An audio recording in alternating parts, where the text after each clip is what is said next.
need to take sides, that's just what I've been told by the lady that knows that you come every month, but it's fine. And then they know you're going to hand the letter in. You can go in, so don't hand it in, or you can put it underneath the door, or pass it to me and I'll take it in for you and give it to the lady. Okay? So you're going to go in this full of blood and that's fine, I'll take it in for you and give it to the lady. Okay? It's not an opinion, it's a matter of fact that the 1969 Act of Free Choice was never an act of free choice at all. It's the greatest hypocrisy in the 21st century, when every indigenous group of people have an inalienable right of self-determination. And the people of West Papua are under military occupation now, which the world does not know about. That is what we need to make the world become aware of, and make the people of Free West Papua have a proper referendum, not the 1969 pass, which was a selective process, if you like, to please certain powers at a time. That's basically it. That's what we're fighting for.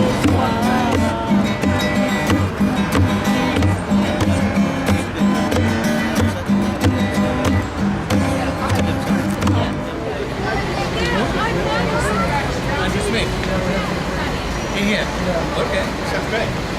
Anybody speak Spanish here? No. That's the king of flag, isn't it? No, it's West Papua. Oh, that's what, my apologies. Yeah. That is the someone who automatically gets like this. It does, doesn't it? Yeah. Should we go in plenary? Yes, sit here. Sit here. You have to come through security. Come through, please.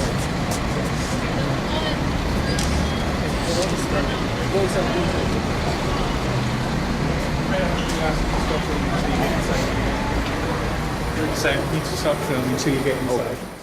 And we've received assurances in the past that our embassy and representatives there, very mindful of the importance of the human rights situation, do monitor the situation in West Papua, will visit, will ask questions. It's all within the framework of the present policy being to recognise West Papua as an integral part of Indonesia. That is the government's position. Now, obviously, ideally, we would like to shift that policy as well, and that's what the campaign for self-determination and recognising the iniquities of the original so-called Act of Free Choice and we're all about. But at least if we can keep prodding and ensure both from the UK government and other international bodies that there's a maximum scrutiny of what's happening there and put pressure on the Indonesian authorities to hold people to account for these outrageous things that we've been hearing about, infringements of human rights, killing people, imprisonment, simply for demonstrating their human rights, then that all helps the people there and helps build momentum for the campaign. I do think that sort of raising awareness is a very, very important part of it. The launch of the International Parlamentarians for West Papua was an important step forward. Yes, I fully understand that.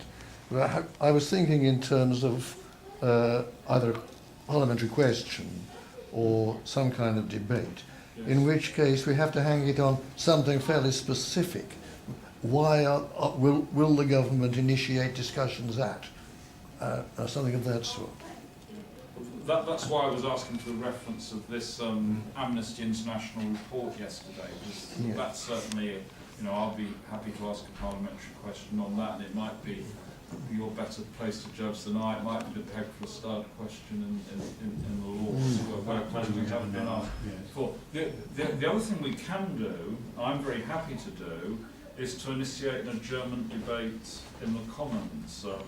Whether a half-hour debate, which is typically just one member for a quarter of an hour and a minister responding, although others can pitch in, or an hour and a half debate. Because if we go for an hour and a half debate, we do need to get more MPs along and taking an interest. And I think it's appropriate this meeting to sort of discuss this. I think this is a challenge we face because there is significant goodwill, I think, amongst a growing number of MPs and peers as well everybody's bombarded every day with umpteen all-party group meetings, as I'm sure you are, and actually getting people to meetings or getting them to participate in the debate on this would take some organisation. I think it's worthwhile, but you know, we'll need your help in reaching out to the MPs and all peers and encouraging them to do that.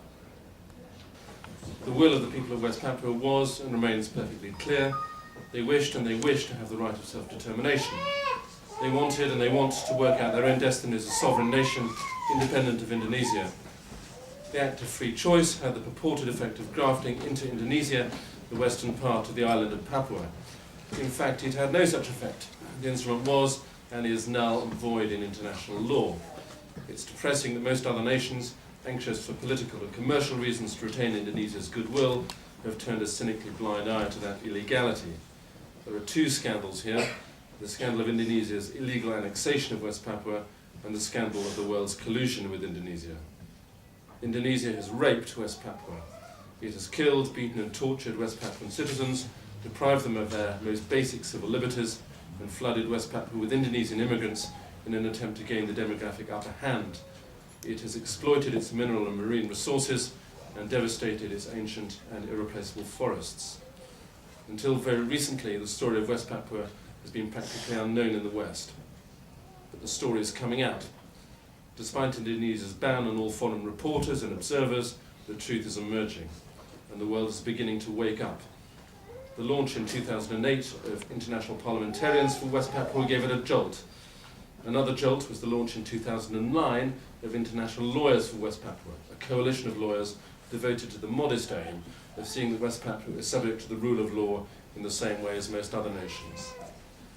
Activists have long spoken about the illegality of the Act of Free Choice, but detailed analysis of that illegality has been hard to find. It's been tucked away inside dusty journals of public international law. Peter Drooglever's contribution is immense, significant and timely. He's set out in one exhaustive but accessible volume the case against Indonesia. We say that that case is unanswerable.